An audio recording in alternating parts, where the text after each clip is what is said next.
کرنے کے لیے آپ صلی اللہ علیہ وسلم نے 5 چیزوں کا تذکرہ کیا کہ 5 چیزوں کو 5 چیزوں سے پہلے غنیمت سمجھو۔ شبابک قبل حرمک، فرمایا بڑھاپے سے پہلے جوانی کو غنیمت سمجھو۔ فراغک قبل شغلک، جو فراغت کے ایام ہیں ان کو غنیمت سمجھو، اس سے پہلے کہ مشغولیت بڑھ جائے، بیزی ہو جائیں آپ۔ فقرک غناک قبل فقرک، ابھی اللہ نے اتنا پیسہ دیا کہ آپ کی بنیادی ضرورتیں پوری ہو رہی ہیں، ایسا نہ ہو کہ ایسا ٹائم آئے کہ آپ کی بیسک ضرورتیں بھی پوری نہ ہوں، تو ان ایام کو غنیمت سمجھ لو جب کھانے کو مل رہا ہے اور رہنے کو جگہ بھی میسر ہے۔ صحتک قبل سقمک، ابھی صحت ہے، چل پھر سکتے ہو، کھا پی سکتے ہو، آرام کر سکتے ہو، بول سکتے ہو، محنت کر سکتے ہو۔ بعض دفعہ ایسا وقت آتا ہے کہ انسان بستر پہ چلا جاتا ہے، بیمار ہو جاتا ہے، پھر وہ صحت کے ایام کو یاد کر رہا ہوتا ہے۔ اور آخر میں فرمایا حیاتک قبل موتک، ابھی زندگی ہے لیکن یہ ہمیشہ نہیں رہے گی، ایک وقت موت کا بھی آنے والا ہے، تو اس زندگی کو غنیمت سمجھ لو اس موت سے پہلے پہلے۔ یہ 5 چیزوں کا نبی صلی اللہ علیہ وسلم نے تذکرہ کیا ہے۔ اس کا حاصل یہ ہے، خوب سمجھ لیں، جب بھی حدیث میں کوئی تذکرہ آئے 5 چیزیں یا 4 چیزیں یا 3 یا 2 عدد بیان ہو، تو اس کا مقصد وہ عدد نہیں ہوتا، وہ صرف یاد کرانے کے لیے، ورنہ 5 نہیں سینکڑوں ایسی چیزیں ہیں۔ آج نئے نئے مفتی پیدا ہو رہے ہیں نا، جو آپ کو مجتہدین سے ہٹاتے ہیں، تو وہ حدیث پیش کریں گے، دیکھو حدیث میں یہ 3 چیزیں ہیں تو بس 3 ہیں، چوتھی کہاں سے لے آئے، 4 چیزیں ہیں 5ویں کہاں سے لے آئے، 5 چیزوں کا تذکرہ ہے، یہ 6ٹھی مفتیوں نے مولویوں نے خود نکال لی۔ یہ وہ لوگ ہیں جن کو قرآن و سنت کے علاوہ سب کچھ آتا ہے، طنز کرتے ہیں مولوی ایسے بتا رہے ہیں، مفتی لوگ یہ بتا رہے ہیں۔ اس کی مثال دے کے پھر میں موضوع کی طرف آتا ہوں۔ جیسے نبی صلی اللہ علیہ وسلم نے فرمایا اذا مات ابن آدم انقطع عمله الا من 3، جب انسان کی موت ہو جاتی ہے 3 چیزیں جاری رہتی اس کے عمل میں سے۔ صدقۃ جاریۃ، جو اس نے صدقہ چھوڑا جو ہمیشہ چلتا رہے گا۔ ولد صالح يدعو له، نیک اولاد جو اس کے لیے دعائیں مانگتی رہے گی۔ علم ينتفع به، وہ علم جس سے لوگ فائدہ اٹھاتے رہیں گے۔ اب لوگ کہتے ہیں اس میں ایصال ثواب کہاں سے آ گیا؟ اس سے بھی واضح ایک اور حدیث ہے جس میں آتا ہے، ایک صحابی نے نبی سے عرض کیا یا رسول اللہ، ایک صحابیہ نے عرض کیا میری والدہ کا انتقال ہو گیا ہے، افاتصدق عنها، کیا میں والدہ کی طرف سے صدقہ کر سکتی ہوں؟ آپ نے فرمایا ہاں۔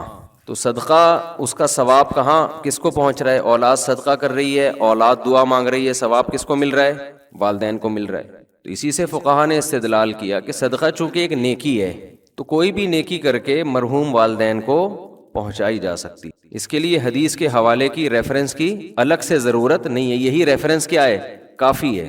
اب لوگ کیا کرتے ہیں، مسجد میں دریاں بچھا دیں، بھئی اس کا ثواب کس کو ملے گا؟ والدین کو۔ تو بعض لوگوں کو اشکال ہے کہ یہ دریاں بچھانا کہاں سے حدیث سے ثابت ہے؟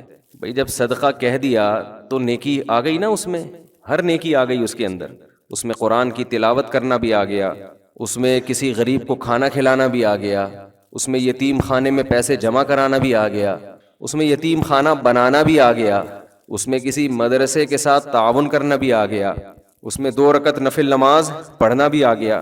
کیونکہ اگر آپ کہتے ہو کہ یہ سب کچھ نہیں ہے، حدیث دکھاؤ، تو حدیث میں تو کنواں کھودنے کا تذکرہ ہے، پھر کنویں کے علاوہ تو کوئی ثواب پہنچے گا ہی نہیں۔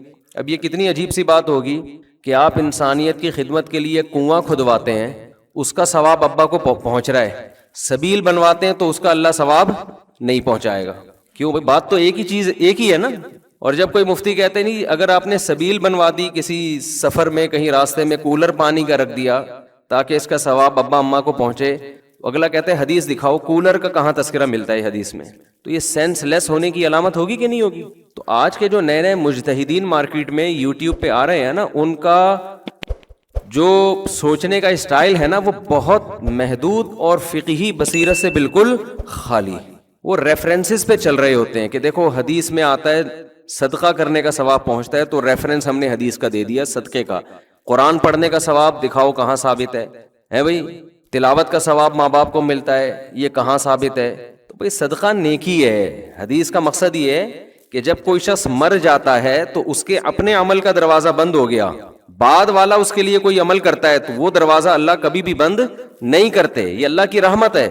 البتہ یہ جو حدیث میں 3 کا عدد ہے نا، یہ 3 سمجھانے کے لیے، 3 نہیں، وہ 6 بھی ہو سکتے ہیں، 3000 بھی ہو سکتی ہیں وہ چیزیں. تو اس میں خوب سمجھ لیں کہ کوئی بھی نیکی کی جائے مرحوم کے لیے، اس کا ثواب میت کو ملتا ہے. یہاں ایک اشکال ہے کہ پھر صحابہ کرام سے کیوں ثابت نہیں ہے قرآن پڑھ کے بخشنا؟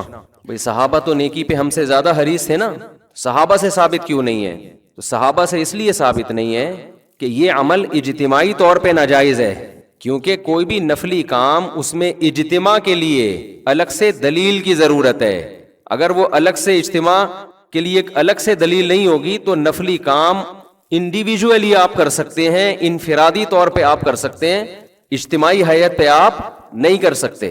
تو صحابہ نے چونکہ اجتماعی حیت پہ نہیں کیا اس لیے ثابت نہیں ہے. انفرادی کیا یا نہیں کیا، تو انفرادی عمل بیان نہیں کیا جاتا. اب کوئی بھی اپنے والد کے لیے کوئی تلاوت کر رہا ہے کہ اللہ اس کا ثواب اس کو پہنچ جائے، تو یہ تو دل کی چیز ہے نا، اس کو کوئی راوی کیسے ہائی لائٹ کرے گا، کیسے اس کو نمایاں کیا جائے گا؟ تو دل کی بات ہے.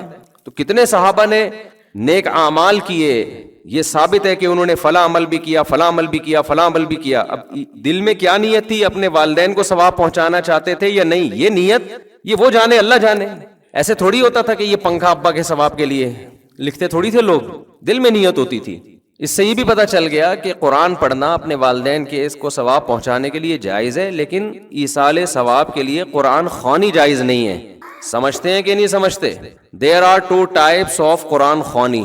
قرآن خوانی جو اجتماعی سطح پہ ہوتی ہے نا، پبلک آتی ہے، سب قرآن پڑھتے ہیں، تو کتنی قسمیں ہیں اس کی؟ انگلی سے اشارہ بھی کر رہا ہوں، 2 قسمیں، بلکہ ہم 3 قسمیں بنا لیتے ہیں. اجتماعی ہیئت میں قرآن جو پڑھا جاتا ہے، سب لوگ اکٹھے ہو کے پڑھتے ہیں، اس کی 3 قسمیں ہیں. ایک قسم تو یہ مرحوم کے ثواب کے لیے، ہمارے ابا کا انتقال ہو گیا، تمام حضرات سے گزارش ہے ہمارے گھر تشریف لائیں، آج قرآن خوانی ہوگی. یہ عمل بدعت ہے، ناجائز ہے، کیونکہ اس طرح اجتماعی حیت پہ قرآن پڑھنا بطور عبادت کے پڑھا جا رہا ہے ثواب پہنچانے کے لیے. اور نفلی کام میں عبادت اجتماعی سطح پہ جب آپ کرتے ہیں، اس کے لیے الگ سے قرآن و سنت میں دلیل کی ہمیں ضرورت ہے. میرے بارے میں آج کل یہ بہت کہا جا رہا ہے، میں تو سروے کرتا ہوں نا کہ اس کو قرآن و حدیث نہیں آتا، بس کو شادیاں آتی ہیں، یہ آتا ہے، وہ آتا ہے، لطیفے آتے ہیں.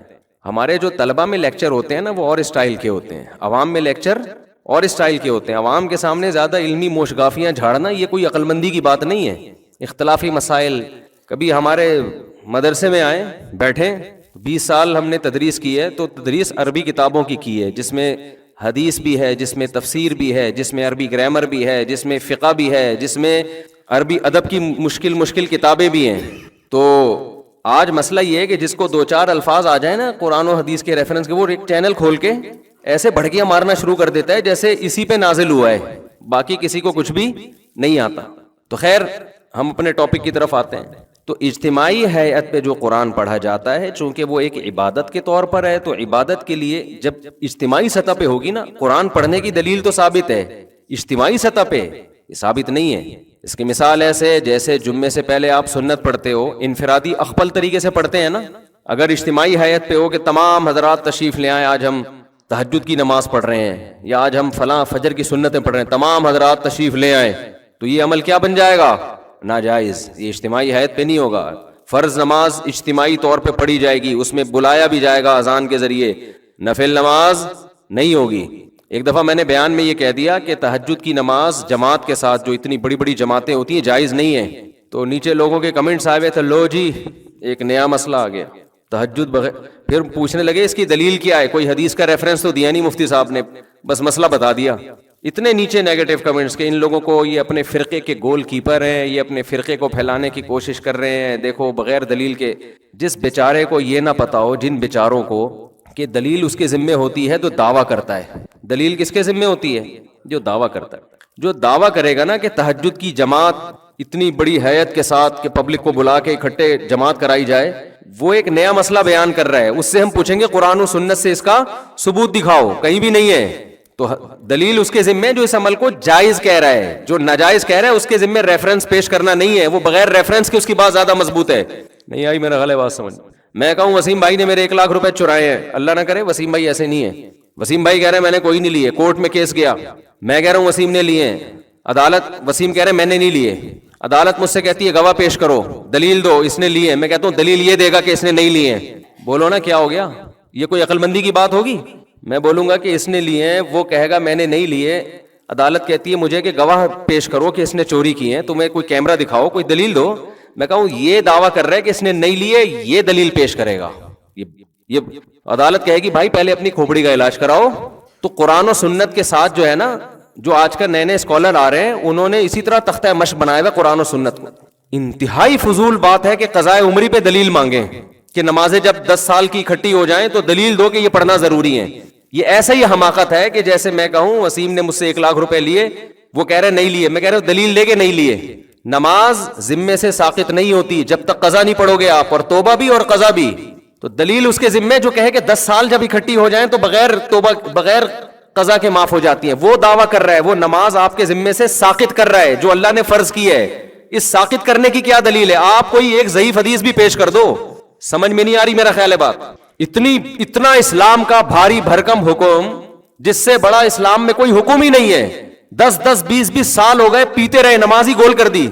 اب جب توبہ کی توفیق ملی ہے تو دین اللہ احق ان یقضى، حدیث میں آتا ہے اللہ کا قرضہ اس بات کے زیادہ لائق ہے کہ وہ ادا کیا جائے۔ ہم نے تو حدیث بھی پیش کر دی، ان کے پاس تو حدیث بھی نہیں ہے۔ اگر ہم حدیث نہ بھی پیش کرتے یہ والی، پھر بھی یہ عقل کی بات ہے، لاجک کی بات ہے کہ جب انسانوں کا قرضہ دینا ضروری ہے تو اللہ کا قرضہ بھی ضروری ہے۔ وہ اور نماز جیسا قرضہ وہ تو کبھی بھی ساقط نہیں ہوتا۔ نبی صلی اللہ علیہ وسلم سے میدان جنگ میں نماز قضا ہوئی، کیونکہ اس وقت میدان جنگ میں نماز کیسے پڑھی جائے گی یہ طریقہ نازل نہیں ہوا تھا۔ آپ نے پہلے اس کو قضا پڑھی ہے آپ نے، اس کے بعد بقیہ نمازیں پڑھی ہیں آپ نے۔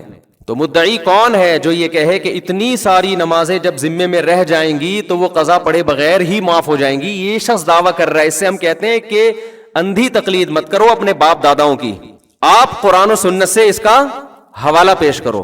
سمجھ میں آ رہی ہے بات؟ چاروں ائمہ کا، تمام فقہا کا اتفاق ہے کہ جب نماز ذمے میں جب قضا کر دی آپ نے تو توبہ اس بات کی کرنی پڑے گی کہ وقت پہ کیوں نہیں پڑی۔ لوگ کہتے ہیں نا توبہ سے تو گناہ معاف ہو جاتا ہے، تو گناہ معاف ہو جائے گا، لیکن وہ جو آپ کے ذمے نماز واجب ہوئی ہے وہ معاف قضا کے بغیر نہیں ہوگی۔ سمجھتے ہو کہ نہیں سمجھتے؟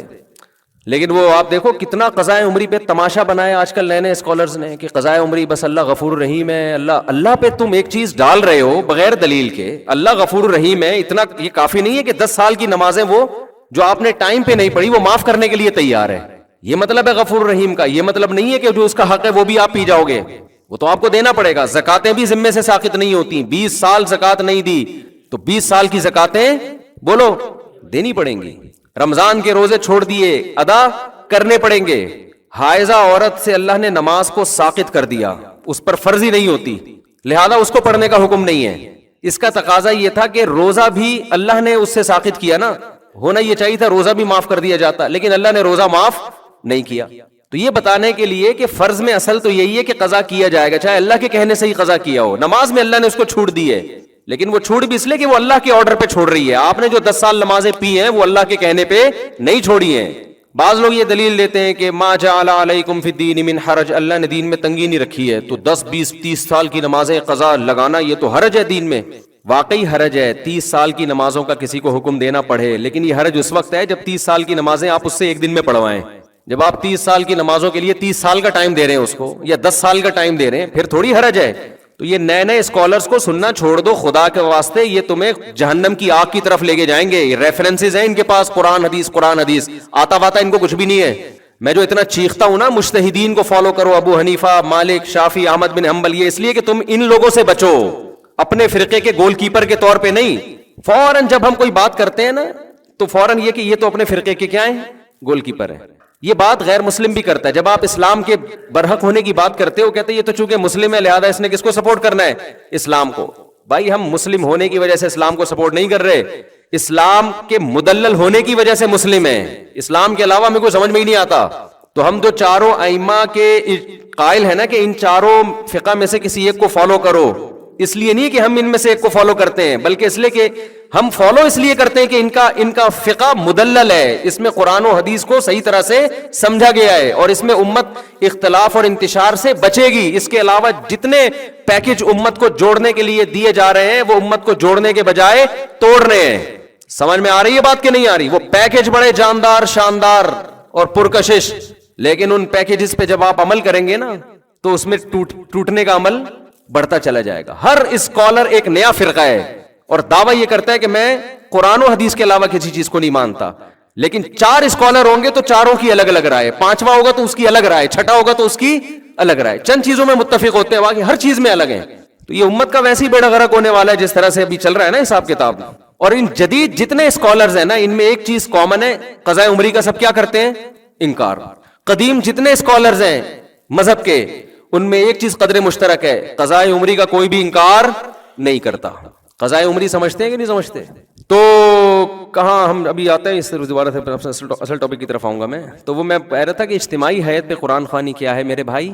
بولو نا، جائز نہیں. اس کیوں جائز نہیں ہے؟ جب اجتماعی سطح پہ کوئی عمل کرتے ہیں، جیسے تہجد ہے، تہجد میں نبی صلی اللہ علیہ وسلم نے لوگوں کو جمع کر کے کبھی نہیں بلایا، کوئی ایسی روایت نہیں ہے. ہمیشہ آپ نے تہجد پڑھی، 1 2 3 4 صحابہ آپ کے ساتھ شامل ہو گئے، یہ جائز ہے، ہم بھی اس کو جائز کہتے ہیں.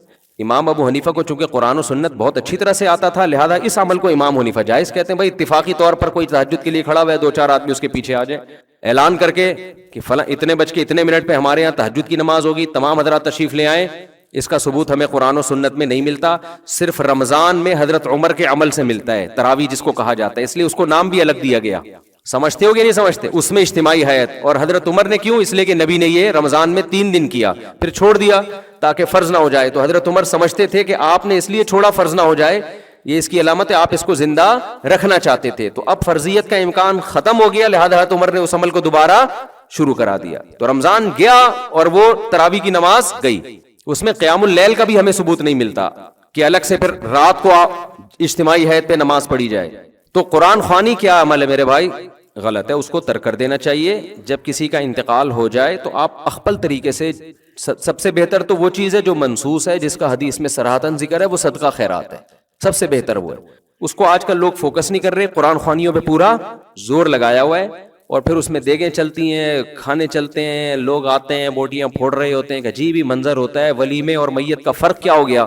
ختم. تو یہ پھوڑنے پھاڑنے کے ٹائم نہیں ہے. یہ اخپل طریقے سے چپکے سے غریب کو صدقہ کر دو، اور اپنے طور پہ کوئی تلاوت کرنا چاہے تو اس میں بھی کوئی حرج نہیں ہے. اگرچہ تلاوت میں فقہا کا اختلاف ہے، لیکن صدقے میں سب کا کیا ہے؟ اتفاق ہے. تو دیر آر کتنی ٹائپس آف 3. ایک تو ایصال ثواب کے لیے قرآن خوانی، وہ جائز نہیں ہے. دوسرا قرآن خوانی کی قسم ہے برکت کے لیے قرآن خوانی. دکان کھولی آپ نے نئی، آپ نے مکان بنایا، آپ چاہتے ہو یار اس میں کوئی اچھا کام پہلے ہو جائے، بجائے اس کے کہ ڈائریکٹ جا کے ڈرامہ دیکھنا شروع کر دیں بچے آ کے. ایسا ہی ہوتا ہے نا. تو کام کی ابتدا کس سے ہو بھائی؟ برکت سے ہو. اور کوئی بھی شیطانی اثرات ہوں، اس سے یہ گھر پاک ہو جائے، تو اس کے لیے قرآن خوانی کی جاتی ہے. تو برکت کے لیے قرآن خوانی چونکہ عبادت کے طور پہ نہیں ہے، وہ از قبیل رقیہ ہے. رقیہ سمجھتے ہیں وہ کیا ہے؟ دم جسے کہتے ہیں، رقیہ. تو رقیہ ایک علاج کی قسم ہے. علاج کے لیے قرآن و سنت سے ثبوت کی ضرورت نہیں ہوتی. جیسے آپ نے کہا بھائی فلاں آیت پڑھ کے مجھ پہ دم کر دیں، مجھے بڑا فائدہ ہوتا ہے، تو اب اس کے لیے ثبوت کی ضرورت نہیں ہے. تو جیسے ایک صحابی رسول نے کسی پہ جن تھا تو سورہ فاتحہ پڑھ کے دم کر دیا، تو ان کو تو نہیں پتا تھا کہ اس سے فائدہ ہوگا، نہ نبی سے انہوں نے پوچھا تھا. بعد میں اطلاع ملی تو آپ نے فرمایا کہ یہ تو رقیہ ہے، سورہ فاتحہ تو اس سے تو فائدہ ہوتا ہے. یا سورہ بقرہ کا ورد کرا لیا گھر کے اندر. سمجھتے ہو؟ حدیث میں آتا ہے سورہ بقرہ جس گھر میں پڑھی جاتی ہے اس گھر میں شیاطین نہیں آتے، حدیث کا مفہوم ہے. تو یہ بذات خود یہ جائز عمل ہے برکت کے لیے. لیکن بعض علماء کی رائے یہ ہے کہ لوگ برکت والی قرآن خوانی اور ایصال ثواب والی قرآن خوانی میں فرق نہیں کرتے. تو یہ والی قرآن خوانی ذریعہ بنتی ہے وہ والی قرآن خوانی کا. سمجھ میں آ رہی ہے بات؟ یہ ذریعہ بنتی ہے کس چیز کا؟ ایک بدعت کا. ایک بات تو یہ. دوسری بات یہ کہ یہ جو برکت کے لیے قرآن خوانی عام طور پہ گھروں میں ہوتی ہیں، مدرسوں سے بچوں کو بلایا جاتا ہے، بچے بےچارے کھاپے کی نیت سے آتے ہیں، وہ صحیح طرح پڑھتے بھی نہیں ہیں، انتظار کر رہے ہوتے ہیں کھانے میں کیا ملے گا. ابے فلاں کے یہاں گئے تھے، ایسی مزے کی نہاری کھلائی تھی، اس کی بریانی میں بوٹیاں ہی نہیں ہیں، گوشت ایسا ہے، تو برکت گئی تیل لینے. ایک قسم کا قرآن کے ساتھ کھاپے کا ذریعہ ہے. یہ ایک قسم بچوں کی عادتیں بھی خراب ہوتی ہیں اس سے. مفت کی عادت پڑتی ہے بچوں کو. محتمم کے اپنے مزے ہوتے ہیں کہ فری پھوکٹ میں آج ایک ٹائم کے کھانا کیا ہو گیا ہمارا، بچ گیا. اور پھر دینی مدارس کے جو طلبہ ہیں ان کا وقت انتہائی قیمتی ہے. اگر وہ واقعی طالب علم ہے اس کو چاہیے اپنے وقت کو کیا سمجھے؟ قیمتی. ادھر سے دعوت آ رہی ہے، ادھر قرآن خوانی میں جا رہا ہے، ادھر سے دعوت آ رہی ہے، ادھر. یہ دینی مدرسوں کے طلباء کے وقار کے خلاف ہے.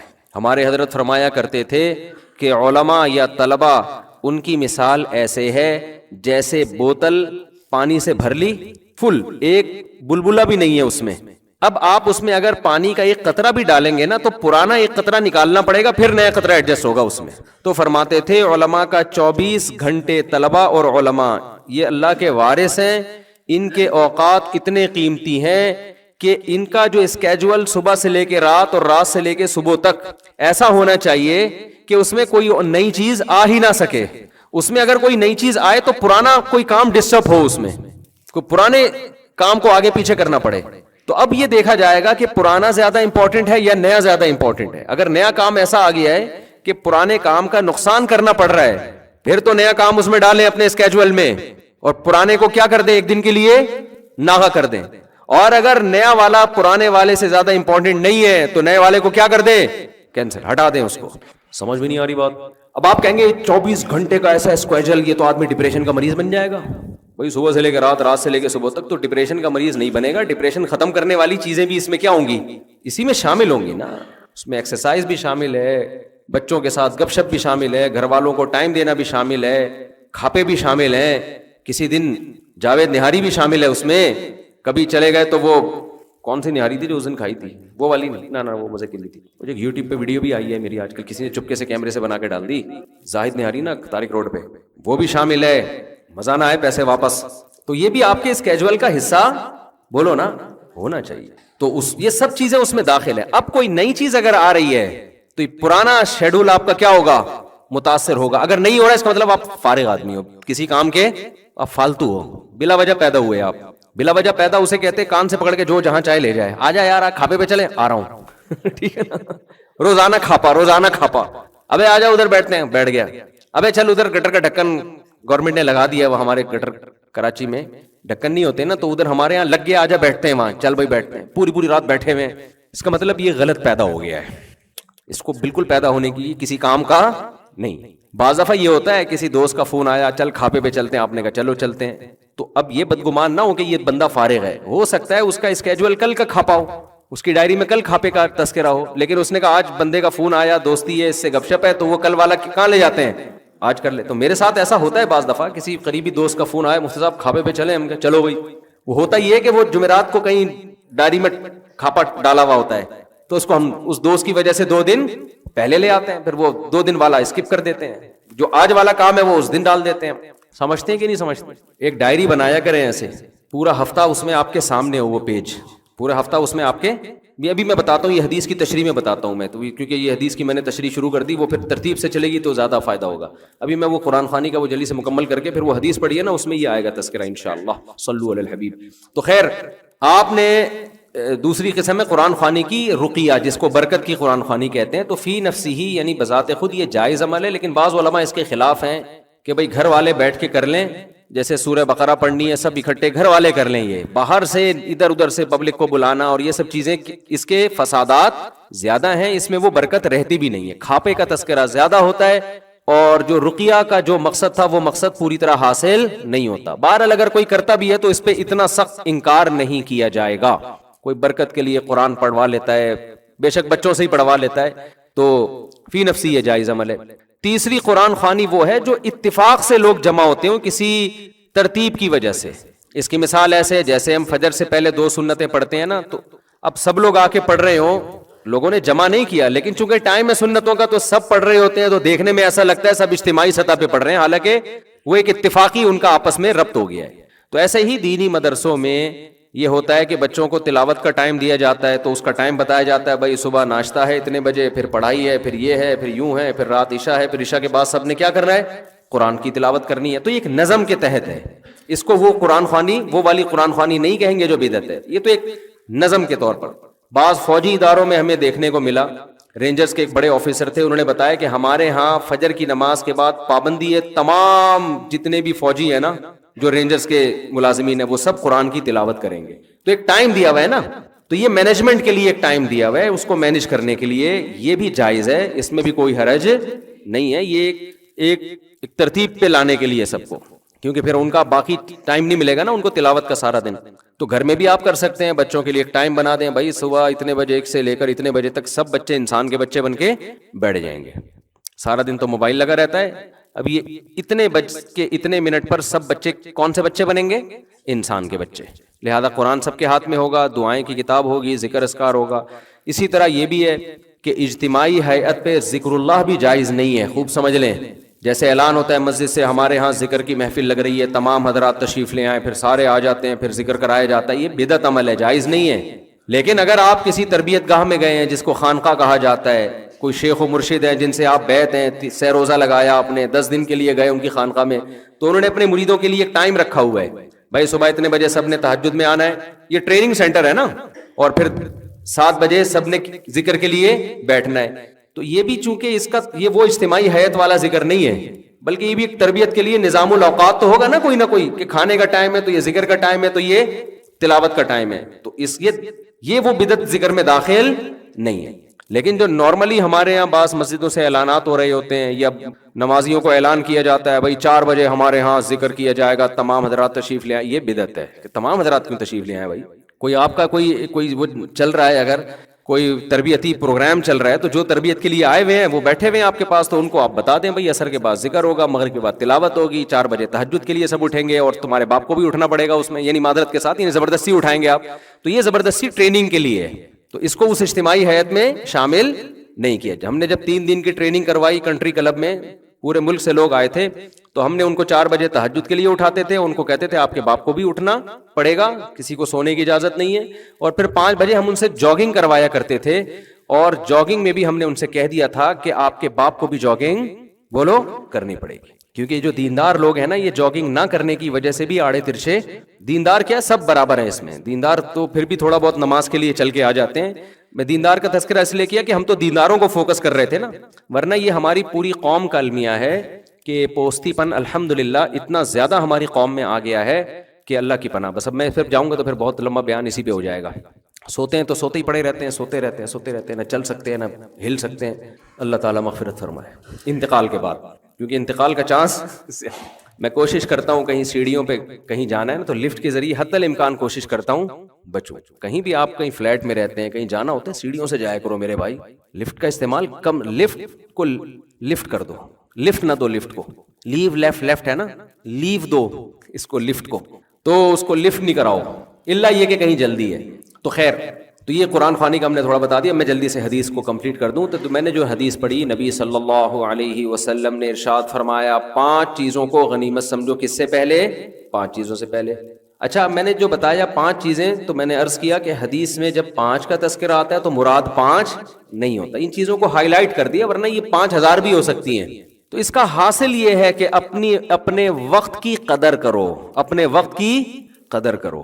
فراغک قبل الشغل، مشغول ہونے سے پہلے جو فراغت کے ایام ہے نا، کسی کوئی بڑی مشغولیت آ گئی، پھر آپ کفے افسوس ملتے رہو گے، یار اس وقت تو میں ویلا ہی بیٹھا ہوا تھا، یہ اس وقت کتنا ٹائم تھا میرے پاس، میں صبح پھر 12 بجے سو کے اٹھتا تھا، پھر میں سارا دن آوارہ گردی کرتا تھا، کاش وہ فراغت کے ایام آ جائیں، کاش. تو سوچتا رہے گا لیکن گیا ہوا وقت واپس نہیں آئے گا. اچھا، ان اصولوں پہ گورا بھی عمل کرتا ہے، خوب سمجھ لیں کہ بھائی فراغت کو غنیمت سمجھو، مشغولیت سے پہلے. یہ بات گورے بھی کرتے ہیں، ان کے موٹیویشنل اسپیکر بھی یہ بات کرتے ہیں، کسی اور اسٹائل سے کر لیں گے، لیکن سب پوری دنیا کا اس پر اتفاق ہے کہ اپنے ٹائم کی کیا کرو؟ قدر کرو. یہ تو پوری دنیا مانتی ہے نا. حدیث کے الفاظ دوبارہ دہرا دیتا ہوں، نئے لوگ آئے ہیں. آپ نے فرمایا صحت کو غنیمت سمجھو بیماری سے پہلے، فراغت کو غنیمت سمجھو مشغولیت سے پہلے، پیسے کو غنیمت سمجھو غربت سے پہلے، اور جوانی کو غنیمت سمجھو بڑھاپے سے پہلے، زندگی کو غنیمت سمجھو موت سے پہلے. تو یہ بات گورے بھی مانتے ہیں، غیر مسلم بھی مانتے ہیں، بھائی ٹائم کی قدر کرو، ٹائم ویسٹ نہ کرو. لیکن اسلام جو آپ کو ٹائم ویسٹ کرنے سے بچاتا ہے اور جو گورا آپ کو بچاتا ہے، دونوں کے کانسیپٹ میں زمین اور آسمان کا فرق ہے. بلکہ گورا جس کو ٹائم بچانا کہہ رہا ہے، اسلام عین ممکن ہے اس کو ٹائم گنوانا سے تعبیر کرے کہ ٹائم ضائع ہو رہا ہے. اس سے بہتر تھا ویلا ہی بیٹھا رہتا. ویلا کا لفظ مجھے پنجابی سے ملا، بڑا ٹائٹ لفظ ہے. کچھ الفاظ پنجابی کے ایسے ہیں کہ اردو میں مزہ ہی نہیں آئے گا. اردو میں کہتے ہیں فارغ بیٹھا ہوا، ایسا لگتا ہے بہت مشغول ہے. یعنی بہت ہی فارغ کا لفظ تو بڑا ایک مہذب سا لفظ ہے، ویلا بڑا ویلا ہے، ویلا ہی ہے آج کل وہ. تو ویلے میں جو مزہ ہے وہ جیسے اخپل جو پشتو کا لفظ ہے نا اخپل، وہ مزہ اپنے میں نہیں ہے، اخپل طریقے سے دین پہ چلتے ہیں. تو ٹائم بچانے کا مطلب یونیورسٹیوں میں بھی بتایا جاتا ہے نوجوانوں کو اپنا ٹائم بیٹا ویسٹ مت کرو، ٹائم ضائع مت کرو. وہ کہہ رہے ضائع کہاں کر رہا ہوں میں، ویڈیو گیم کھیل رہا ہوں، ضائع تھوڑی کر رہا ہوں میں. ضائع کہاں کر رہا ہوں میں، فٹ بال کا میچ دیکھ رہا ہوں، انجوائے کر رہا ہوں، یہ ضائع تھوڑی ہو رہا ہے. میں سارا دن آج ٹی وی میں نے میچ دیکھا ہے، ٹائم میں نے ضائع بولو نہیں کیا. دیکھو ٹائم ضائع کرنے کی ڈیفینیشن ہے کیا. ٹائم ضائع کرنے پتہ ہے کسے کہتے ہیں؟ آپ کا جب کوئی ہدف ہو تو ہر وہ چیز جو آپ کو آپ کے ہدف سے ہٹا رہی ہو، آپ کو آپ کی منزل سے دور کر رہی ہو، ہر وہ عمل ٹائم ضائع کرنا کہلائے گا. اور ہر وہ عمل جو آپ کو آپ کے ہدف کے قریب لے کے جا رہا ہے وہ ٹائم کی قدر کرنا کہلائے گا. میں سمجھا پایا ہوں اپنی بات؟ تو پتہ چلا کہ جس شخص کا کوئی ہدف ہی نہیں ہے اس کے کسی عمل کو دیکھ کے آپ یہ کہہ ہی نہیں سکتے کہ یہ ٹائم بچا رہا ہے یا ٹائم ضائع کر رہا ہے، کیونکہ پہلے ہدف متعین ہوگا، اس کے بعد اس کے کام کو دیکھ کر ہم یہ فیصلہ کریں گے کہ یہ اپنے ٹائم کو قیمتی بنا رہا ہے یا ٹائم کو ضائع کر رہا ہے.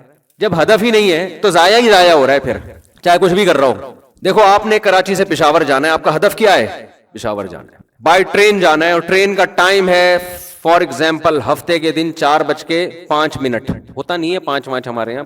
یورپ میں اور سعودیہ میں بھی دیکھا ہم نے کہ 4:06 کا مطلب 6 منٹ ہے. ہمارے ہاں 4:05 کا مطلب ہفتے کا مطلب یہ ہے کہ انشاءاللہ اگلے سال سے پہلے آپ پشاور پہنچ جائیں گے. اس سال ہی ٹرین چلے گی، اگر سیلاب نہ آیا، زلزلے نہ آئے، ٹریک اپنی جگہ رہے اور آپ کی زندگی نے بھی آپ کے ساتھ وفا کی تو اس سال انشاءاللہ آپ ٹرین میں پشاور. یہ مطلب ہے اسی حساب سے آپ اپنی ڈائری میں اسکیجول بنایا کریں. آج میں صبح 10 بجے اسلام آباد سے پہنچا ہوں یہاں کراچی نا، تو 10 بجے کی فلائٹ تھی، 12 بجے 11:45 اس نے کراچی جہاز نے اترنا تھا، 1:15 بجے میں نے ممبر پہ بیٹھنا تھا. تو ایئرپورٹ سے بھاگتے بھاگتے آنا پڑا نا مجھے، پھر نہانا بھی تھا. تو میں دعا مانگتا جا رہا تھا یا اللہ فلائٹ لیٹ نہ ہو جائے. 10 بجے جب میں ایئرپورٹ کی طرف جا رہا ہوں تو ایک فون آیا، میں ڈر گیا، میں نے کہا لے بھائی فلائٹ ہو گئی کینسل. تو ڈرتے ڈرتے میں نے، کیونکہ اگر 10 منٹ بھی 15 منٹ بھی آدھا گھنٹہ بھی فلائٹ لیٹ تو جمعہ گیا، ہمارا جمعہ گیا تھا. تو میں نے فون اٹھایا، جی کہہ رہے فلائٹ ٹائم پر ہے. تو مجھے اتنا خوش ہوئی، میں نے کہا اللہ تیرا شکر ہے. اور پھر اب مجھے اندازہ ہوا کہ یار آئندہ یہ رسک جمعے کے دن کبھی صبح کی فلائٹ نہیں لینی ہے، کیونکہ اس کا مطلب جمعہ کوئی بھروسہ نہیں ہے. پھر وہ ہماری جو ایئر لائنز ہیں ان کی بھینٹ، پھر انہیں سے کہو گے پائلٹ سے تو ہی جا کے بیان کر لے بھائی. تو پاکستان میں اس چیز کا بڑا آپ کو خیال کرنا پڑتا ہے کہ آپ نے کوئی کام لازمی ٹائم پہ پہنچنا ہے نا، تو آپ کم سے کم 6 مہینے پہلے کا، یہ زیادہ ہو گئی، کم سے کم 24 گھنٹے کا تو مارجن آپ بولو رکھیں. پنجاب میں میرا بیان تھا، جلسے میں خطاب تھا، بہت دور دور سے لوگ آئے ہوئے تھے اور 15 دن سے وہ کارڈ بٹ رہے تھے، مفتی صاحب آ رہے ہیں آ رہے ہیں آ رہے ہیں. وہ لاہور اتر کے گجرانوالہ جانا تھا میں نے، تو ماشاءاللہ فلائٹ اتنی لیٹ اتنی لیٹ اتنی لیٹ اتنی لیٹ کہ 12 بجے تو یہاں سے اڑی ہے، وہ اتنی لیٹ، پتہ نہیں 7-8 گھنٹے لیٹ. پھر ہم جب وہاں پہنچے تھکاوٹ سے حال خراب، پھر جلسے میں پہنچے، لوگ کوئی آدھا سو رہا ہے، کوئی آدھا مرا ہوا ہے، کوئی کسی کا جنازے کا اعلان ہو رہا ہے. عجیب سی میری بھی حالت وہاں بھی، اب وہ بھی بیچارے ٹینشن میں. چلو جی اب کیا بیان ہوتا وہاں پہ. تو میں نے کہا بھائی یہ سارا اصحال ثواب کس کو جائے گا؟ ہماری جو ایئر لائنز ہیں ان کے لیے. تو خیر یہ ٹائم کی قدر ہے ہمارے ہاں. کیا ہے؟ قدر ہے. اس میں کچھ تو موسم کی بھی ہو سکتی ہے، جو وہ تو پوری دنیا میں ہوتی ہے، لیکن اتنا موسم ہمارے آڑا ترچھا نہیں ہوتا جتنا باہر کے ملکوں میں ہوتا ہے. وہاں پھر بھی لیٹ ہونے کا ریشو کم ہے، ہمارے ہاں بہت زیادہ ہے. پوری قوم ایک اس مصیبت میں مبتلا ہے بھائی، کوئی کام ٹائم پہ ہو ہی نہیں سکتا. تو شادیاں کا پھر ٹائم پہ کہاں ہوں گی؟ تبھی وہ بھی لیٹ ہو رہی ہیں. اچھا اس میں مسلمان نمبر 1 ہے، یہ ٹائم پہ ہو رہی ہیں الحمدللہ. ٹائم سے مراد گوروں سے پہلے ہو جاتی ہیں. گورا ہر چیز میں چست ہے، شادی کے معاملے میں گورے سے زیادہ سست اس کائنات میں کوئی بھی نہیں ہے. اتنا سست ہے نا، 50-55 میں جا کے سوچ رہا ہوتا ہے کہ رسک لیں یا نہیں لیں. بچے مشورہ دے رہے ہوتے ہیں اپنے ابا اماں کو، اب کر لو شادی، خدا کے لیے کچھ ہمارا بھی خیال کرو یار، کوئی غیرت بھی کچھ ہوتی ہے. ہم ڈیڈی پپا اور مما بول بول کے تھک گئے، اب کس کو لیگل کر لو. تو پھر وہ سوچتے ہیں چلو یار اس میں سست ہیں. الحمدللہ ہمارے ہاں ان کی نسبت اس میں کیا ہے، ذرا نسبتاً چست ہے. تو میں یہ کر رہا تھا کہ دیکھو گورا اور ہمارے ہاں ٹائم بچانے کا تصور ایک دوسرے سے بالکل الگ ہے. وجہ اس کی ہے کہ ان کی منزل کچھ اور ہے، ہماری منزل کچھ اور ہے. عین ممکن ہے وہ جس کام کو ٹائم بچانا کہہ رہا ہو، اسلام اس کو ٹائم ویسٹ کرنا سے تعبیر کر رہا ہو. ہدف ہی الگ الگ ہے نا. ایک آدمی پشاور جا رہا ہے اور ایک کوئٹہ جا رہا ہے. ایک آدمی کہاں جا رہا ہے؟ پشاور، اور دوسرے کا ہدف کیا ہے؟ کوئٹہ. تو جس کا ہدف کوئٹہ ہے اور وہ چاہتا ہے ساری دنیا کوئٹہ پہنچے، تو جو پشاور کے رخ پہ سفر کرے گا تو یہ سمجھے گا نا کہ یہ ٹائم ویسٹ کر رہا ہے, یہ اپنی منزل سے دور ہو رہا ہے, اس کو آگے جا کے گھوم کے واپس آنا پڑے گا. لیکن جس کا ہدف پشاور ہو تو وہ کہے گا بھائی ٹائم تو ویسٹ کر رہا ہے, تجھے گھوم کے واپس ادھر آنا پڑے گا. تو مسلمان کا جو ہدف ہے وہ ہے آخرت. وہ کیا ہے؟ آخرت ہے, وہ دنیا ہے ہی نہیں.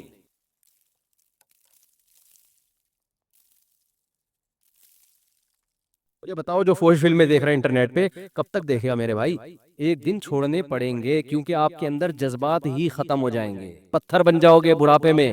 وہ ڈاکٹر کہتے ہیں ٹیسٹوسٹیرون لیول جو ہوتا ہے نا مرد میں, وہ عمر کے ساتھ ساتھ کیا ہوتا ہے, جس کی وجہ سے مردانہ جذبات ہوتے ہیں, وہ ایج بڑھنے کے ساتھ ساتھ جیسے جیسے عمر بڑھتی ہے ٹیسٹوسٹیرون جو لیول ہے وہ آہستہ آہستہ عمر کے ساتھ ساتھ کیا ہوتا ہے, نیچے. وہ جذبات کیا ہونا شروع ہو جاتے ہیں. تبھی نوجوان لوگ, جب میں 4 شادی کی بات کرتا ہوں, نوجوان بڑے جوش میں آتے ہیں, بوڑھے کہتے ہیں کاش 20 سال پہلے ہم آپ کا بیان سن لیتے, کاش آپ اس وقت کہاں تھے. ایسے کئی بزرگ ہیں جو میرے پاس ہے, کہنا یار 20 سال پہلے, یار کم از کم 15 سال ہی پہلے مل جاتے آپ. تو پھر میں ان کو شعر سناتا ہوں, پانی وانی کی بات کرتے ہو, دل جلانے کی بات کرتے ہو, 6 مہینے سے منہ نہیں دھویا, تم نہانے کی بات کرتے ہو. تو وہ یہی کہتے ہیں. اور میں ان بزرگوں سے کہتا ہوں اچھا ہوا آپ نے نہیں کی, کیونکہ دوسری شادی پہ بیان سننے میں جتنا مزہ ہے نا, کرنے میں اس سے ڈبل ٹینشن ہے. یہ سننے کی بڑی مزے کی چیز ہے, بڑا انجوائے کرتے ہیں. 4 شادیاں, 4 بیویاں اور بچے, اور ایک بیگم کو کھانا اچھا بنانا آتا ہے, اس کی شکل بہت اچھی ہے, اس کا خاندان بہت اچھا ہے, اور یہ ایجوکیٹڈ ہے. ایک صاحب مجھے کہنے لگے, وہاں لانڈی سے آئے میرے پاس, انجینئر تھے وہ, کہنے لگے میں دوسری شادی کرنا چاہتا ہوں. میں نے کہا کس سلسلے میں؟ کہتے ہیں اصل میں میری ایک وائف ایسی ہے جو گھر کے کام کاج کرتی ہے, تو کھانا وانا نہیں بنانا آتا, تو میں دوسری وائف لا کے رکھوں گا, کام یہ کرے گی, جھاڑو پوچھا کھانا وہ بنا دے گی. میں نے کہا مریخ سے تو نہیں آئے میرے بھائی, آپ اسی زمین پہ رہتے ہو, لوکیشن ذرا بتاؤ آپ کہاں ہو. کہہ رہے لانڈی. میں نے کہا ہو سکتا ہے چاند پہ بھی کوئی لانڈی وانڈی ہو. کہہ رہے کیوں؟ میں نے کہا آپ یہ سمجھ رہے ہو کہ آپ جب لیٹو گے تکلیف ہوگی تو ایک آپ کے پاؤں دبائے گی اور ایک آپ کے سر دبائے گی, یہی ہے نا. اب ظاہر ہے جو سر دبا رہی ہوتی ہے اس کے ہاتھ پاؤں تک نہیں پہنچتے, تو 2 بیویاں ہوں گی. میں نے کہا پھر تیسری بھی کر لو, وہ آپ کا یہ والا کندھا دبائے گی, چوتھی یہ والا کندھا دبائے گی. میں نے کہا بھائی تو کس دنیا میں رہ رہا ہے؟ میں نے کہا جب تو دوسری کرے گا نا, جو کام کر رہی ہے نا وہ کام کرنا چھوڑ دے گی. سمجھ میں آ رہی ہے بات؟ وہ کام کرنا بولے گی جب تیرے کو ایک اور چاہیے تو میں کیوں کروں کام. اور میں نے کہا آپ کام بھی کرو گے اور اس کے علاوہ ایک اور کام, دونوں میں ساری زندگی سلو کراتے رہو گے بیٹھ کے. اور میں نے کہا جب دونوں کو آپ ایک ساتھ رکھو گے تو یہ جو عام ہیلمٹ ہے نا, جو لوکل ہیلمٹ, یہ نہیں چلے گا. امپورٹڈ ہیلمٹ جو باقاعدہ میرے کو جاننے والے ہیں ڈیفنس میں, ان کا ہیلمٹ کا بزنس ہے, میں نے بائک کے لیے ان سے ہیلمٹ لیا ہے. کہنے کو تو بائک کے لیے لیا, باقی آپ سمجھدار ہیں. تو وہ ہیلمٹ بہت مضبوط ہیلمٹ ہوتا ہے. میں نے کہا جب دونوں ایک ساتھ رہیں گی تو آپ وہ ہیلمٹ پہن کے گھر جاؤ گے. تو کہنے لگا یار آپ تو منفی باتیں کر رہے ہیں, آپ تو اتنا اپریشیٹ کرتے ہیں. میں نے کہا بھائی میری پوری بیان سنا کرو. میں سمجھتا ہوں کہ یہ 2 شادیاں 4 شادیاں معاشرے کی ضرورت ہے, لیکن یہ جہاد ہے, تو جہاد سمجھ کے کرو.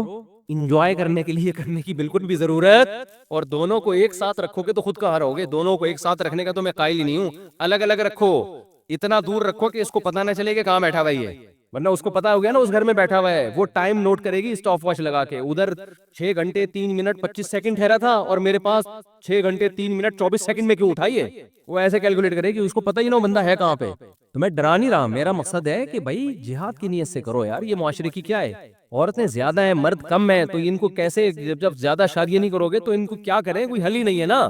گورے کے پاس تو حل ہے کہ زنا کو عام کر دو. انہوں نے یہی کیا جب ان کے ہاتھ دوسری جنگ عظیم میں مرد شارٹ ہو گئے مارکیٹ سے, عورتیں بے تحاشا ہو گئی تھی. ایک رپورٹ کے مطابق 80% مرد, یعنی مردوں میں عورتوں کی نسبت 80% ریشو موت کا زیادہ. پوری دنیا میں لڑائی ہوئی تو مرد کتنے ہلاک ہوئے, عورتیں تھوڑی لڑ رہی تھی میدان میں آ کے. تو ان کے ہاں جب یورپ میں مرد مارکیٹ سے شارٹ ہوئے ہیں تو ان کو چاہیے تھا اسلام کی طرف آ جاتے. ایک مرد کو اجازت دے دو یار زیادہ کر لیں, وہ اسلام سے تو بوجھ تھا کہ نہیں یار, تو پھر وہی مولوی آ جائے گا بیچ میں, اسلام آ جائے گا. آج تک جس مذہب کی مخالفت کرتے رہے اس کو ماننا پڑے گا. ان کے مفکرین نے لکھا ہے کہ آپ کو اسلام کی طرف آنا پڑے گا. میرے جو کتاب ہے نا خطرناک 4 شادیوں والی, اس میں نے ان کے حوالے دیے ہیں کہ انہوں نے کہا کہ آج سے 100 سال کے بعد ہمیں اسلام والا 4 شادیوں والا نظریہ لینا پڑے گا, اس کے بغیر ہم اپنے خاندانی نظام کو نہیں بچا سکتے, بیڑا غرق ہو جائے گا. اس مفکر بیچارے گورے کو یہ نہیں پتا تھا کہ 100 سال کے بعد خاندانی نظام اتنا تباہ ہو جائے گا, تم 4 کو رو رہے ہو, ایک کا رواج بھی ختم ہو جائے گا. وہ رو رہا تھا 4 کا, وہ ایک, تو یہ ہو گیا ہے وہاں پہ. تو اب ہم کہتے ہیں یار یہ جو اتنے مرد جو نکاح کے قابل مرد ہیں وہ شارٹ ہے, مارکیٹ میں ہے ہی نہیں, عورتیں بہت ہیں, تو کیسے ہوگی شادی ان کی. تو مجبوراً ایک آدمی کو 2-3 کرنی پڑیں گی, اور جہاد کی نیت سے اللہ کا حکم سمجھ کے. پھر اس میں یہ نہیں ہوگا ایک سر دبائے گی تو ایک پاؤں دبائے گی، پھر آپ نے یہ کہ جب وہ کوئی گلا دبائے گی تو میں کیسے بچوں گا، اس کی ٹریننگ کرنی ہے، آپ نے دوست کو بتایا یار گلا دبا کے دیکھ کتنی پاور میں مرتا ہوں اور کتنے میں سانس گھٹتا ہے۔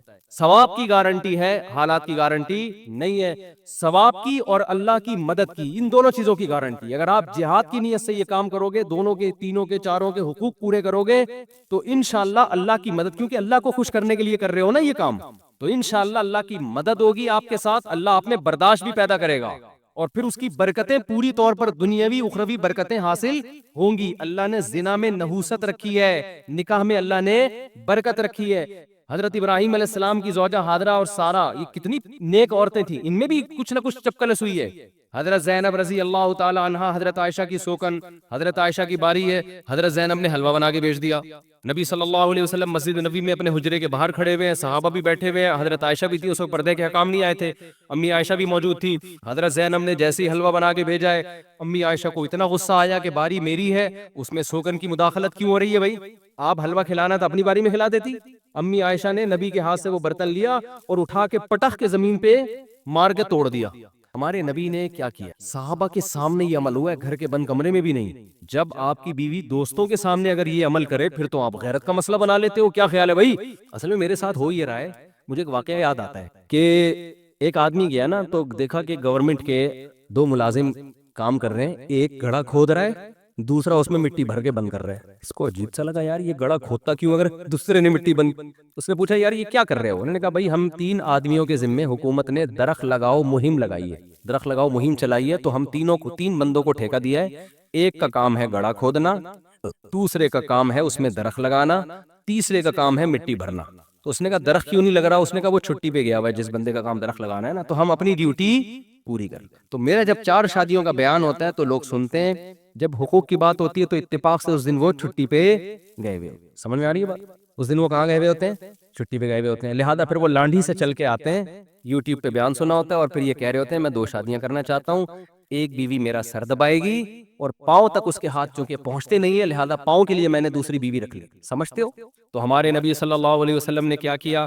ہمارے نبی صلی اللہ، اچھا ایک اور بات ہے، صلی اللہ علیہ وسلم ایک اور بات ہے، میں نوجوانوں کو جلد شادی کی ترغیب دیتا ہوں، بات بالکل درست ہے، 15 سال عمر ہے بلوغت کی، نکاح کی بھی یہی عمر ہے، تو جس دن 15 سال کی عمر کے لڑکوں کو نکاح کی ترغیب دیتا ہوں اس دن وہ ہوتے ہیں، جس دن اس پر بیان کرتا ہوں کہ یہ اپنے خرچے پہ ابا کے خرچے پہ نہیں ہے، اس دن وہ چھٹی پہ گئے ہوئے ہوتے ہیں۔ پھر ابا کو جا کے تنگ کرتے ہیں، ابا ہماری شادی کراؤ، آپ اسلام پہ عمل نہیں کرتے۔ بھائی ابا کے ذمے آپ کو کھلا پلا کے بڑا کرنا تھا، کر دیا انہوں نے، اب آپ اپنے خرچے پہ بیگم کو کھلائیں گے، خرچہ نہیں ہے تو جاب کرو، کچھ کرو یار۔ ہاں ابا پھر بھی تعاون نہ کریں، آپ اپنے خرچے پہ کر رہے ہو، پھر آپ ہمارے پاس شکایت لے کر آؤ، پھر آپ ابا سے کہیں گے جب یہ اپنا کما رہا ہے، اپنے بیگم کو اپنے خرچے پہ کھلا رہے تو پھر آپ کیوں رکاوٹ بن رہے ہو؟ پھر ہم اس کو باغی بنائیں گے ماں باپ کے خلاف۔ باغی سے مطلب اس چیز میں صرف، ویسے باغی نہیں، یعنی پھر اس میں ماں باپ کی نہیں ہے، پھر اللہ رسول کی ہے، تو بلکہ آپ صلی اللہ علیہ وسلم زمین پہ بیٹھ گئے اور برتن جمع کرنے لگے اور صحابہ سے فرمایا غارت امکم، تمہاری ماں کو غیرت آ گئی، یعنی محبت میں کیا ہے یہ کام، اس کو یہ برداشت نہیں ہوا کہ میرے شوہر کی میرے پاس باری ہے تو سوکن مداخلت کر کے میرے میاں کی توجہ اپنی طرف کیوں لے کے جا رہی ہے، تو یہ غیرت ہے نا۔ بے کیا ہو گیا، یہ غیرت کی بات ہے نا، کیسا اچھی لاجک تلاش کی اس کی، تو یہ سب کچھ میری محبت میں ہو رہا ہے۔ محبت میں تو یار، محبت کبھی تمیز سے نہیں ہوتی، خوب سمجھ لو، محبت تمیز سے، ابا کا انتقال ہو گیا آپ رو ہی نہیں رہے، آرام سے بیٹھے ہوئے ہر ایک سے مل رہے ہیں، لوگ کہہ رہے ہیں کہ یار وہ آپ کے والد صاحب کا انتقال ہوا، آپ تو نارمل ہیں، آپ کیا یار یہ تو انتقال تو ایک نیچرل پروسیس ہے، سب نے مرنا ہے، تو ابا کبھی 1 سال سے وہ بستر پہ تھے تو ڈاکٹر نے یہی ڈیٹ بتائی تھی مرنے کی، تو اسی ڈیٹ پہ انتقال ہوا ہے، تو آپ کہتے ہیں کہ آپ کو، وہ پوچھتا ہے کہ آپ کو تو رونا ہی نہیں آ رہا، نہ آپ کو غم چہرے سے نظر آ رہا ہے، تو آپ کو کیا محبت نہیں کہہ رہی؟ اور زیادہ محبت تھی مجھ سے، خدا کی مجھ سے قسم اٹھوا لو میں بہت محبت کرتا تھا، تو کہیں گے یار اگر محبت ہوتی نا تو تھوڑے سے جذبات، کچھ ایب نارملٹی نظر آ رہی ہوتی، کیا خیال ہے؟ عام روٹین سے ہٹ کے کچھ نارمل نہیں ہوتا، کچھ آڑا ترشا ہوتا، رو رہا ہوتا، ٹینشن میں ہوتا، نیند غائب ہوتی، یہ کیسی محبت ہے یار؟ یہ ایسی محبتیں بتانے کے لیے قسم اٹھانی پڑ رہی ہے کہ خدا کی قسم مجھے اپنے ابا سے بولو محبت تھی، تو یہ کیا ہے یار؟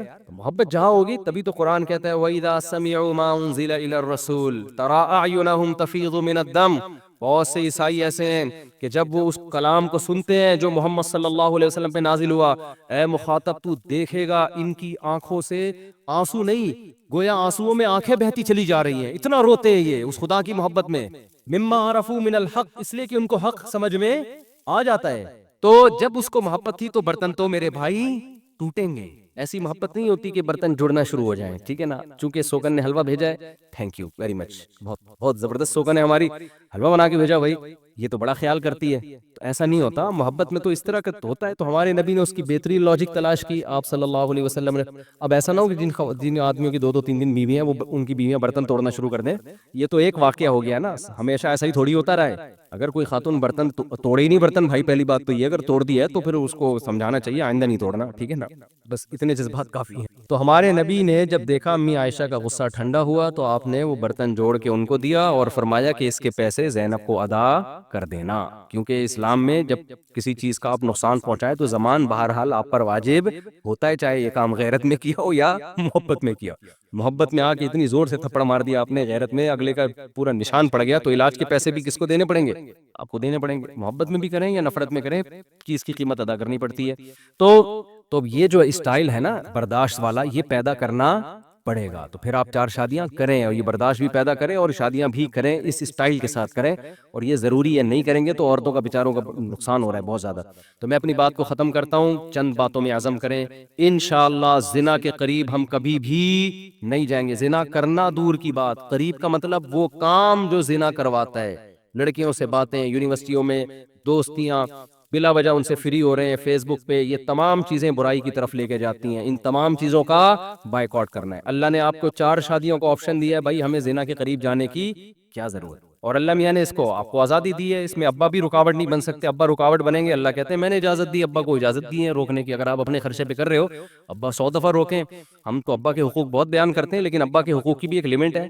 اللہ کہتے ہیں بھائی عورتیں میں نے پیدا کی، ان کی کہاں جائیں گی یہ بیچاری، اگر تم ابا سے پوچھتے رہو گے ابا تو روکیں گے، تو ابا جب روکا کریں، ابا کو کہا کریں، ابا اگر آپ کے ابا آپ کو روکتے تو آپ میرے ابا بنتے کبھی کیا، ٹھیک ہے نا؟ تو جیسے آپ کے ابا نے آپ کو نہیں روکا اور آپ کو میرا ابا بنا دیا، تو مجھے بھی کسی کا ابا بننے دیں، جیسے ابا بننا آپ کا رائٹ ہے، میرا بھی رائٹ ہے۔ یہ اللہ نے حقوق بیان کیے، سمجھتے ہو کہ نہیں سمجھتے؟ زنا کے نکاح پیغمبروں کی سنت، زنا برے لوگوں کی عادت ہے۔ اور گرل فرینڈ کے بارے میں کوئی آپ کو آ کے بتایا کرے نا دوست کہ میری بھی گرل فرینڈ ہے اور آج اس کا فون آیا تھا، آپ بولیں یہ بھنگیوں والے کام تو نے کب سے شروع کر دی، اس کو اپریشیٹ نہ کریں، ڈیگریڈ کریں، اس کو برا کام ہے، گندا کام ہے۔ آج کوئی بتا رہا ہوتا ہے میری گرل فرینڈ ہے تو حسرت سے نا بیچارہ پگھلنا شروع ہو جاتا ہے، یار یہ کیا ہو گیا ہے، ہمیں تو کوئی لفٹ ہی نہیں کراتا۔ فوراً بولا کریں یار تو سمجھدار آدمی تھا، یہ بھنگیوں والے کام کا، او خدا کی قسم یہ بھنگیوں والا کام ہے، یہ گدھے گھوڑوں کے ہوتا ہے یہ سیٹ اپ، شادی انسانوں میں ہوتی ہے، گدھے گھوڑوں میں شادی نہیں ہوتی، فزیکل ریلیشن ہوتا ہے، تو یہ لیونگ ریلیشن کا نام دے دیا اس گرل فرینڈ کو، ایک گندگی، یہ پلید عمل کو ایک اچھا سا نام دے دیا، لیونگ ریلیشن ہے ان کا، ساتھ رہتے ہیں، یہ کوئی ریلیشن نہیں ہے، اسلام اس ریلیشن کو نہیں مانتا، اسلام ایک ریلیشن عورت کے ساتھ مانتا ہے کہ وہ آپ کی بیوی ہو، آپ اس کے شوہر ہو، اس کے علاوہ کوئی عورت آپ کی ماں ہو سکتی ہے، بہن ہو سکتی ہے، بیٹی ہو سکتی ہے، اور کوئی رشتہ آپ کا اس عورت کے ساتھ نہیں ہے۔ بیوی بناؤ گے تو رشتہ بنے گا، ادروائز آپ کا اس کے ساتھ کوئی رشتہ نہیں ہے، سمجھتے ہو؟ تو یہ جملہ یاد رہے گا، جب بھی کوئی دوست آ کے کہا کرے میری گرل فرینڈ ہے، آپ بولو یار یہ بھنگیوں والے کام تو نے کب سے شروع کر دی، اس کو غصہ تو آئے گا، آپ بولو یار ہے تو چماروں والے کام، گدھے گھوڑے جو کام کرتے ہیں فزیکل، گرل فرینڈ ہوتی ہے تو فزیکل ریلیشن بھی شروع ہو جاتا ہے، تو نہیں ہوتا تو ہو جائے گا، اللہ نہ کرے آگے چل کے، ذریعہ تو بن گئے نا آپ۔ اور جو شادی کر رہا ہے نا تو اس کو تانے نہ دیا کریں کہ ابھی تیری عمر ہی کیا ہے، تو شادی میں لگ گیا، یار بات سمجھ میں آ رہی ہے؟ یورپ میں، امریکہ میں 13 سال کی لڑکیاں پریگننٹ ہوتی ہیں، یہ BBC کی رپورٹ ہے، 13 سال کی لڑکیاں، وہاں کوئی اس پہ آواز اٹھانے والا نہیں ہے۔ یہاں کوئی جلدی شادی کی بات کرے تو اس کو کہتے ہیں یار تم تو ایک سمجھدار آدمی ہے، تمہیں کیا ہو گیا، تم نے یہ، میرا چھوٹا بھائی تھا نا تو 22-23 سال کا ہوا تو اس نے گھر میں بات کی کہ میں نے شادی کرنی ہے، تو خاندان کے بعض افراد کہنے لگے اس کو کیا ضرورت ہے یار ابھی شادی کی، 22 سال کا تو ہے ہی، حالانکہ ہمارے لحاظ سے تو 22 سال بھی بہت بڑھاپے کی عمر ہے، اصل تو بالغ ہونے کے بعد ہے نا، لیکن وسائل نہیں ہوتے تو کوئی رشتہ ہی نہیں دے رہا ہوتا، تو اب وسائل آ گئے، اس کی جاب لگ گئی، 22 سال میں کہہ رہے ہیں کہ بھئی وہ میں نے شادی کرنی ہے، یہ مدرسے میں استاذ لگ گیا تھا، تنخواہ آنا شروع ہو گئی تھی، تو بہت سے رشتہ کہ اس کو کیا ضرورت ہے، تو میرے پاس آئیں گے اس کو ضرورت کیا ہے، میں نے کہا یہ اس سے پوچھے اس کو ضرورت ہے کہ نہیں ہے، یہ میں تھوڑی فیصلہ کروں گا، فضول قسم کی باتیں یار، یہ سوسائٹی بتائے گی کہ کس کو ضرورت ہے، بھوک آپ کو لگ رہی ہے، آپ کا دل چاہ رہا ہے یار میں نے صبح کا ناشتہ کیا ہوا ہے, دوپہر کھانا بھی نہیں کھایا, چلو اب رات کو میں نہاری کھاتا ہوں. آپ نہاری اپنے خرچے پہ کھا رہے ہو, ابا کہہ رہے ہیں تجھے کیا ضرورت ہے یار, ماموں کہہ رہے ہیں تجھے کیا ضرورت ہے یار. کبھی کسی نے کہا, اگر کہے گا تو آپ بولیں گے بھائی مجھے جو ضرورت ہے وہ مجھے, میرا پیٹ ہے, بھوک مجھے لگ رہی ہے یار, آپ کو میں اپنے خرچے پہ کھا رہا ہوں. ابا آپ تو میرے حقوق کے محافظ بنو, آپ اگر اپنے خرچے پہ نہیں کھلا سکتے تو مجھے اپنے خرچے پہ تو کھانے دو نا. تو جیسے کھانا کھانا آپ کی باڈی کی ریکوائرمنٹ ہے, اسی طرح شادی کرنا بھی آپ کی روحانی نہیں بلکہ فزیکل ریکوائرمنٹ ہے, باڈی کی ریکوائرمنٹ ہے. سمجھ میں آ رہی ہے بات؟ باڈی تقاضا کرتی ہے. تو اس میں اگر آپ کر رہے ہو, آپ کا دوست کر رہا ہے, اپریشیٹ کرو یار, زندہ باد. ہم تو فارغ آدمی ہیں, ہم تو فضول قسم کے, مفتی صاحب کے بیانات سن سن کے غیرت ہماری جاگنی نہیں. تو شیر کا بچہ ہے, زندہ باد, شاباش. پھر اگر دوسری کر رہا ہے اپنے خرچے پہ, دوسری کو الگ پورے حقوق دے رہا ہے, تو بھی اپریشیٹ کیا کرو. سمجھ میں آ رہی ہے بات کہ نہیں آ رہی؟ نکاح حوصلہ افزائی کے قابل ہے, زنا حوصلہ افزائی کے قابل نہیں ہے. سمجھتے ہو کہ نہیں سمجھتے؟